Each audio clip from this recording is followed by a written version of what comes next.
Oh, okay. Jess has her guess September 12, Susie Petra, September 3. Okay. And of course, you get bonus points if you guess what year it is that happened. So Sharon says 9/20, September 20. All right. Very good. Okay. We'll give the answer in a little bit. Yeah, well, Aaron, it's just 1 minute after 12:30, so I think we're all set to get started. Oh, the guesses are coming in. Got to reference the chat. Okay.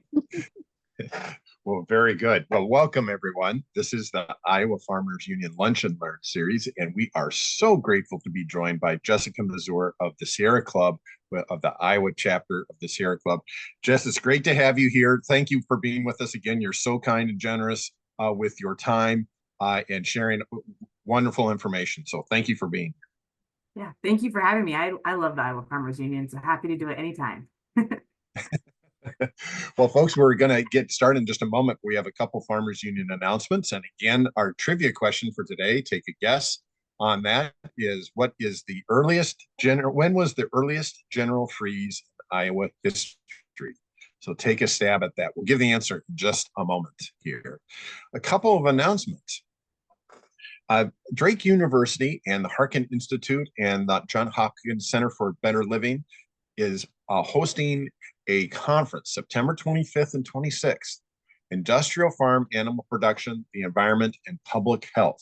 It's at Drake University in Des Moines, Iowa, and it is going to be an outstanding conference. We'll have outstanding speakers and great opportunities to interact and work with people who are dealing with the impact of industrial farm animal production. There is a link in the chat. Go to that link and we'll be given a special Farmers Union code in that link. So the folks at Drake and the Harkin Institute are helping us out and our members to go to this wonderful conference. So go ahead and sign up today.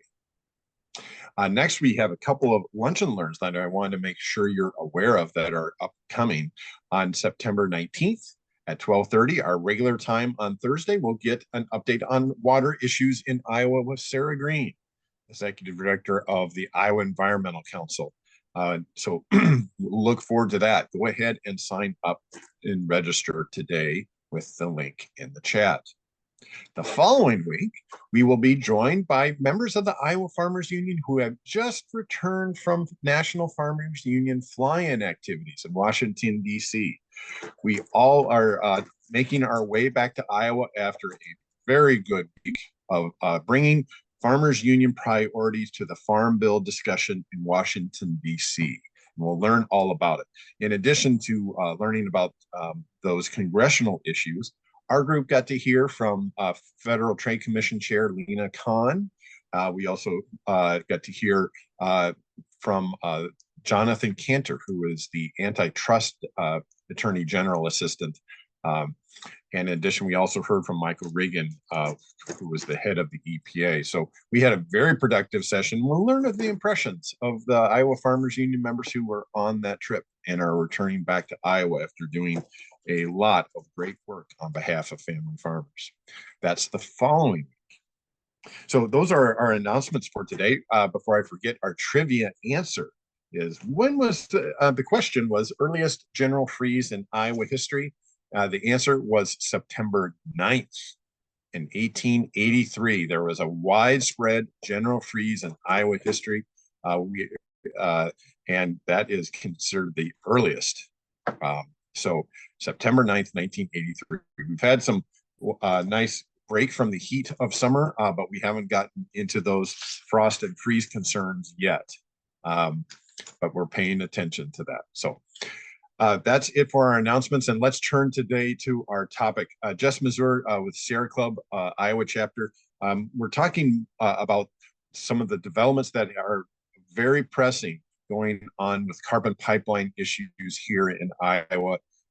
Jess, you've been working on these issues for many years with the Sierra Club and in Iowa, and have been instrumental in bringing many of the issues dealing with the opposition to the pipelines together and in an organized format, and really have brought so much to this issue.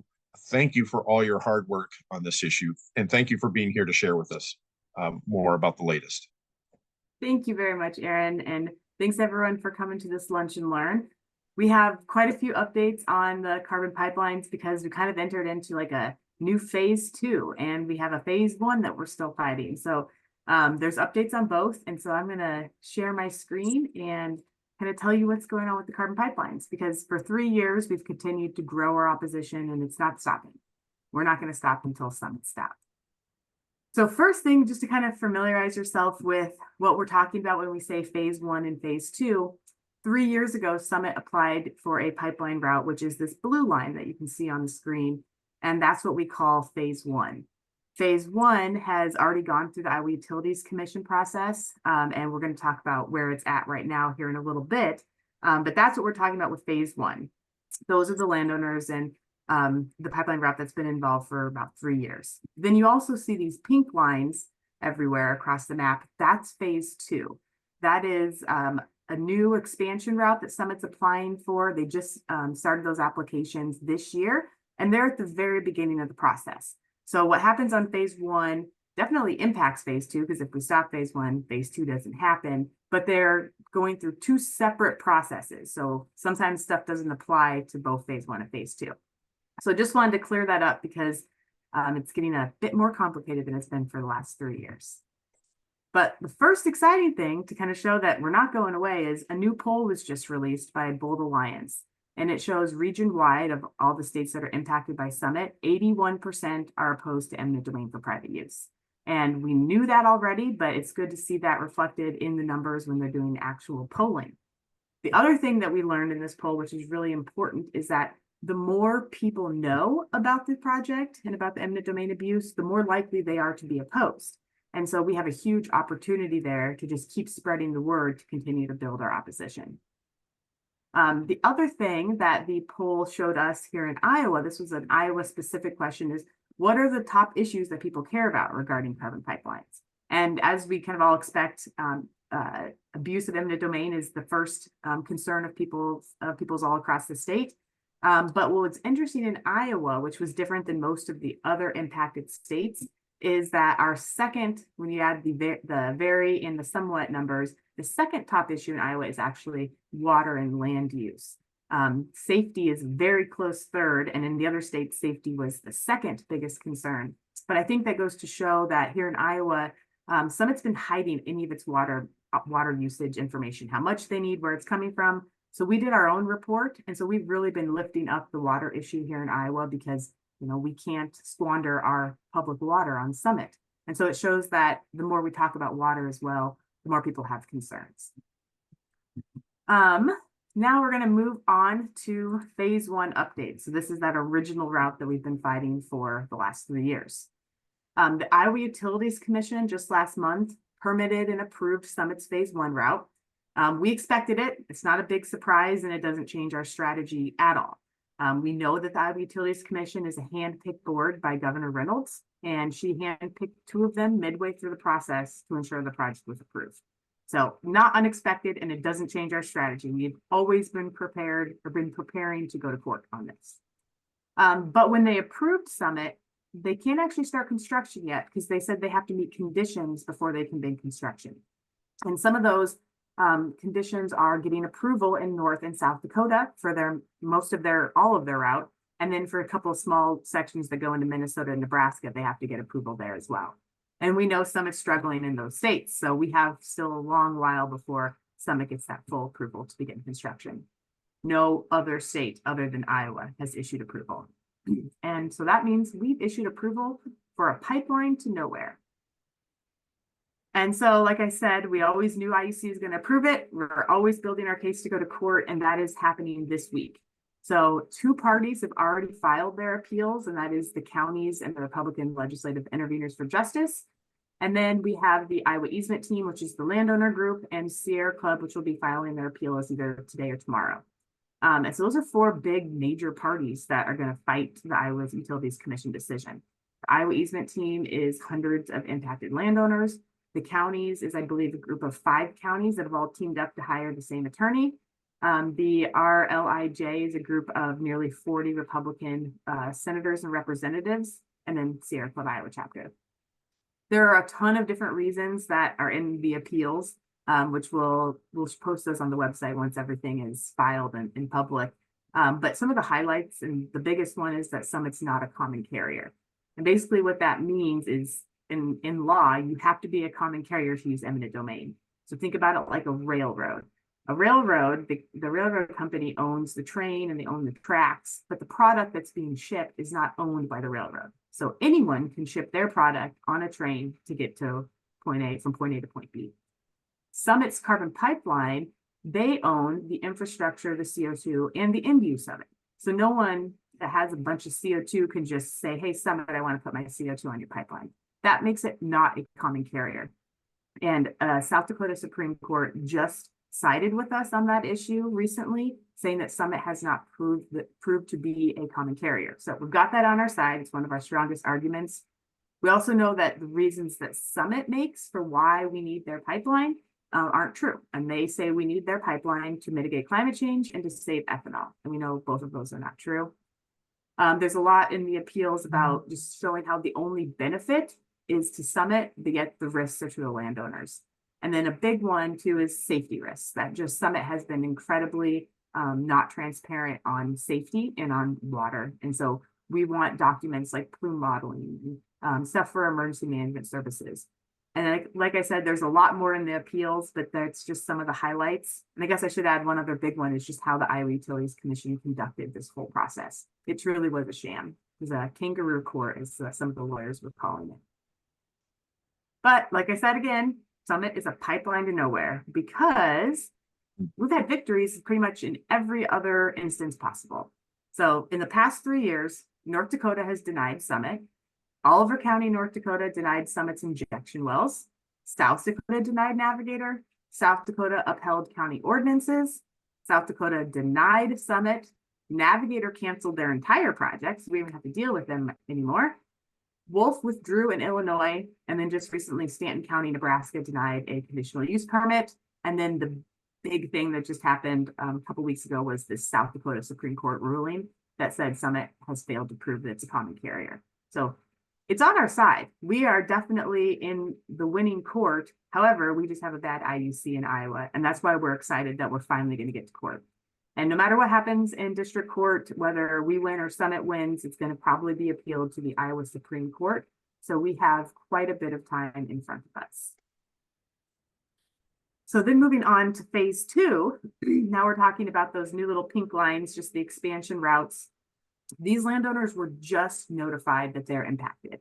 A lot of the route is what Navigator's old route was, because Summit essentially bought up the contracts with the ethanol plants that Navigator was using. They did drop some of the areas, but a big chunk of these landowners have already gone through this one with Navigator.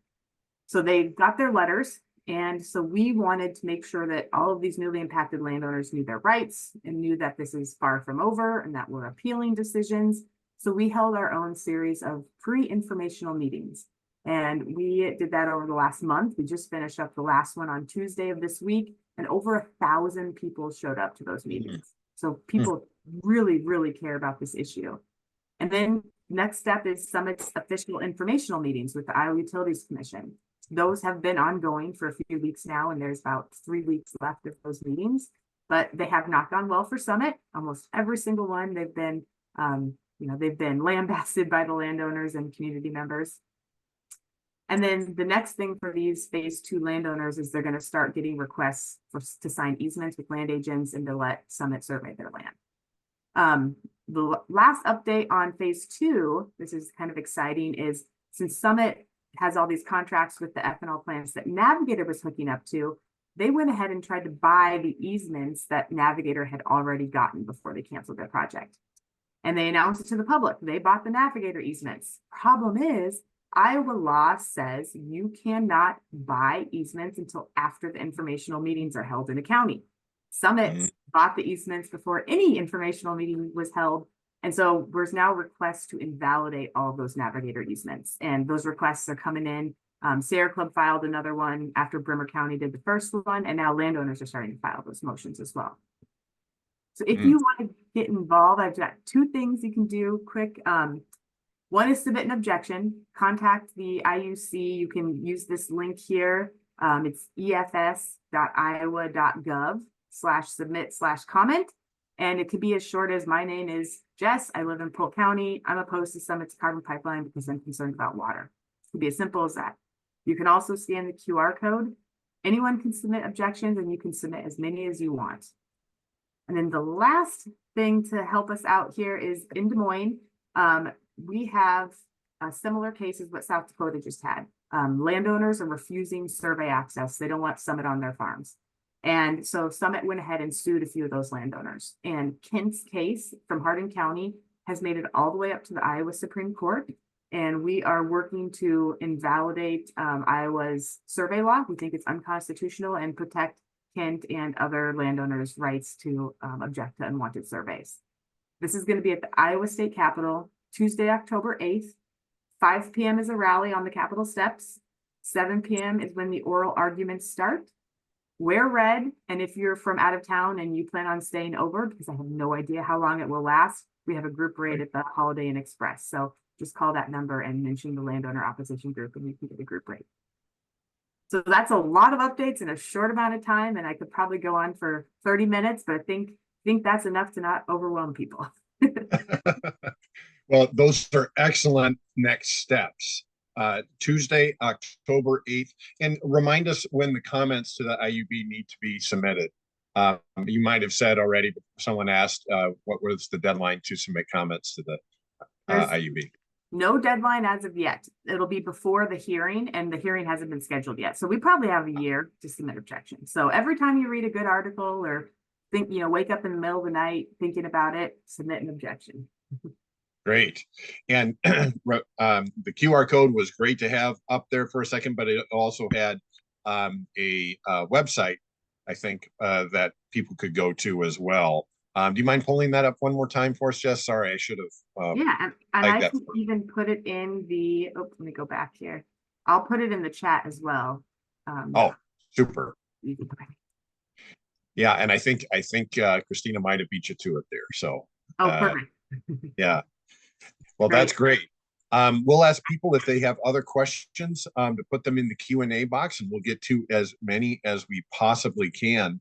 I think the overall message, though, that I think a lot of people are taking away is that, yes, we had a disappointing ruling in Iowa, but number one, that wasn't unexpected. We knew that the stack was kind of, the deck was kind of stacked against us for that. And two, there have been a lot of decisions that have going the other way. Overwhelmingly, it looks like that there have been a lot of decisions going the right way. So people should feel encouraged that their efforts are paying off in the big picture, and that we can build off that momentum, hopefully.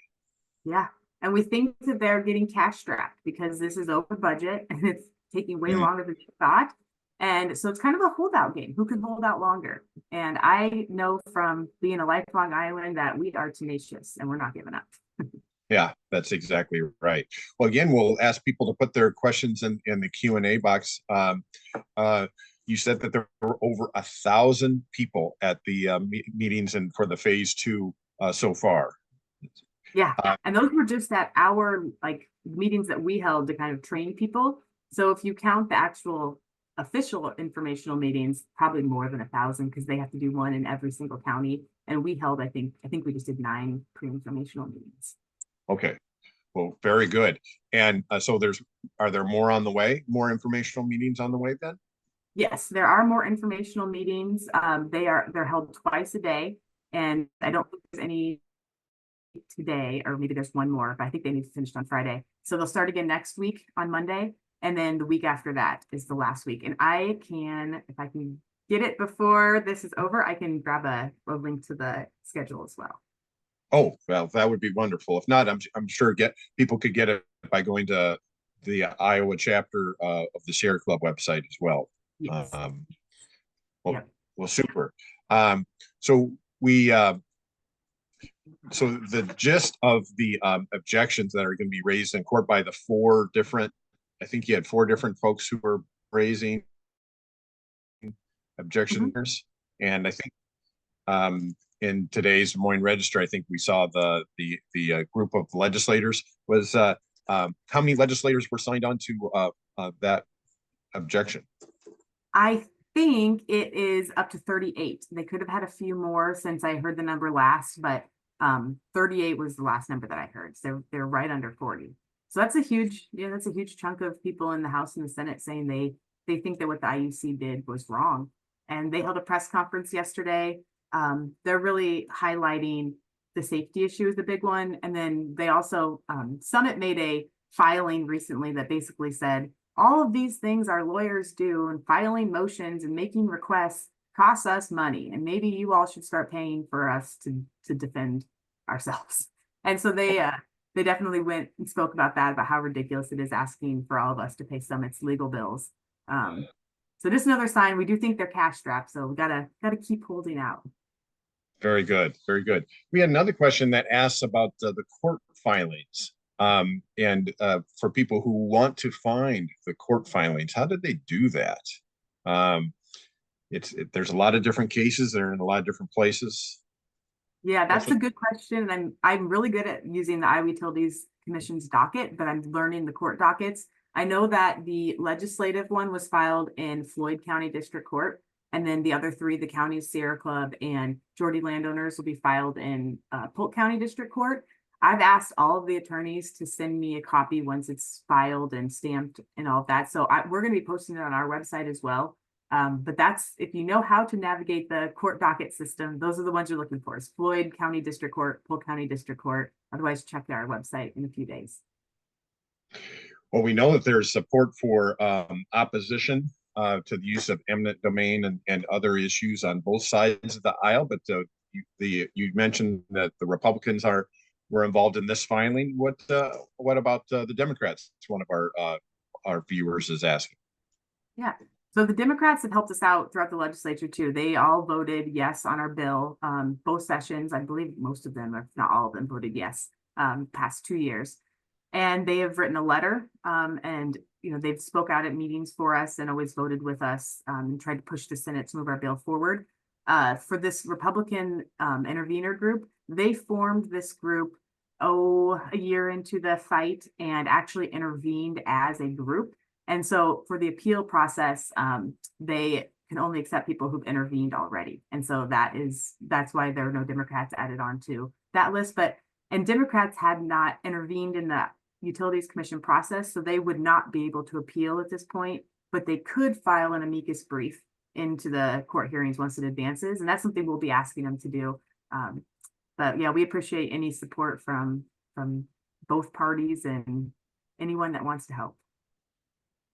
Sure. We have another question that asks, is there monitoring going along the proposed route to make sure that there's no construction happening that shouldn't be? There's concern that there might not be enough monitoring in that area. Someone would have to be very bold to think they could get away with it, because we have over 848 unsigned parcels in Iowa alone, just on their phase 1 route. So people's eyes and ears are out. People's neighbors are notified. People will get calls saying, hey, I saw a white truck with out-of-state plates out here. You know anything about it? And it immediately spreads like a wildfire. Some landowners have put up trail cams just to make sure no one's on their property as well. So we've got a good alert system out and about along the entire route. And then we have a lot of support from county sheriffs as well, where if someone's caught trespassing, you're just supposed to call your sheriff, and they've told all their deputies to respond to those calls and help the landowners out. Very good. Very good. Another question asks, do we have an estimate on the dollar amount of tax credit someone would get to use this project? I'm not sure what our best numbers tell us about that, Jess. Well, I don't think we've redone the numbers since they announced their expansion. So what we were saying on just their phase 1 was upwards of 30 billion, but that changes every time the tax credits change, and some of it's through carbon markets and stuff, but it's way more than their upfront infrastructure costs. So we truly are paying for them to build this and acquire the easements and do all of this stuff and then they're just going to make all the money. But I would bet it's significantly more than that if they get phase 2 in there. Okay. Another question asks, what about Minnesota? Why no Minnesota on this list? I know you brought this up with us before, but all these actions taking place in North Dakota, South Dakota, and Iowa. Well, those are the strongest states, I would say. Minnesota, Nebraska, it's just a little bit different. As I understand it, Minnesota, they don't have eminent domain. And so it's a completely different process to get approval. And so it just looks very different there. And then in Nebraska, the pipeline's approved on a county level rather than at a statewide level, because I don't know exactly how they word it. I don't think they have the same laws around eminent domain that we have either. And so we have gotten one county in Nebraska so far to deny a conditional use permit. And Minnesota right now, they've been fighting it through, and I think it's an EIS, environmental impact statement. And they just had a hearing and a public comment period wrap up this week. And I have not heard the latest update on it, but they're fighting back too. It just looks very, very different there. Yeah, and certainly Minnesota uses eminent domain for other purposes, schools and necessary highways, that type of thing. But clearly, it doesn't qualify for eminent domain for the use of a private pipeline. And reports are that, of course, farmers are, in order to convince farmers under that scenario, they're offered more generous terms than Iowa farmers. So huge difference there in how we treat our farmers regarding eminent domain, unfortunately. And I guess one other thing I thought about Minnesota that's slightly different too is they're, rather than a one pipeline kind of crossing the whole state to get up to North Dakota, they have a little line that comes up from Iowa and then just stops. And then they have a little line that comes over from, I don't know if it's Fargo or somewhere over in North Dakota, and comes into the state. And so they have it separated into two, kind of like how we're now struggling with a phase 1 and a phase 2, just because it makes it more complicated when you don't have it all as one. So I know they have it's different up there for that reason as well. Well, very good. Well, lots of fantastic information. I know we won't cover every question that people have. It looks like we have your email address for people to reach out to if they have more questions or how to learn more. Is that the best way people should get in touch with you, Jess? Yeah, that'd be great. If they send me an email, I'll get back to you as soon as I can. Well, very good. People are putting in the chat about the upcoming meetings in their area as well, and encouraging other people to join them. So I see one tonight at 6 p.m. In Manly, for instance. So they're still going. I have my link to the meetings ready to go, but the IUC just recently changed their whole electronic filing system, and some of the links don't work anymore. So I'd have to actually go back through the filing system to get one that works. Well, very good. One last question asks, we're in the middle of campaign season for legislative candidates. What are you hearing as far as what the candidates are hearing on the campaign trail from their constituents? I think people are hearing about it everywhere along the pipeline route. And I think it's making a difference in a lot of races. I think that CB4 is going to be a very interesting race because, one of the candidates challenging Feenstra, I guess the candidate challenging Feenstra, Ryan Melton, has been with the landowners for 3 years. He's shown up to meetings, he's held signs, so I think things like that are going to really flip elections in Iowa when we have people thinking about crossing party line because of an issue that they care about, and seeing who is and is not going to fight for them. Well, very good. Well, again, Jess, thank you so much for your time. I know things are very, very busy, and you're very generous with your time and information, and we appreciate it very, very much. Well, thank you guys for all you do too. Thanks again, Jess. Everyone, this has been the Iowa Farmers Union Lunch and Learn series, and we are so grateful that we're able to provide information to our members and to the general public about issues that are important to family farming, to sustainable agriculture, and to thriving rural communities. So if you haven't had a chance to join the Iowa Farmers Union, please do so today. Go to iowafarmersunion.org. We would appreciate it very much. And we know we're strongest when we work together. We know that we can make real change when we all work together. Again, next week on our Lunch and Learn, we will be talking with with the executive director of the Iowa Environmental Council, Sarah Green, about important water issues in Iowa. And the week after that, on our lunch and learn, we'll be hearing from the Iowa Farmers Union members who were this week talking with members of Congress and various agencies in Washington, D.C. on the NFU fly-in. So we'll look forward to that very much. And don't forget that Drake University's conference on industrial animal livestock production will be taking place September 25th through 26th. So thanks, everyone. Have a good day. Again, Jess, thank you so much. Christina, thank you again. Thank you. Bye. Thanks, everyone. Bye.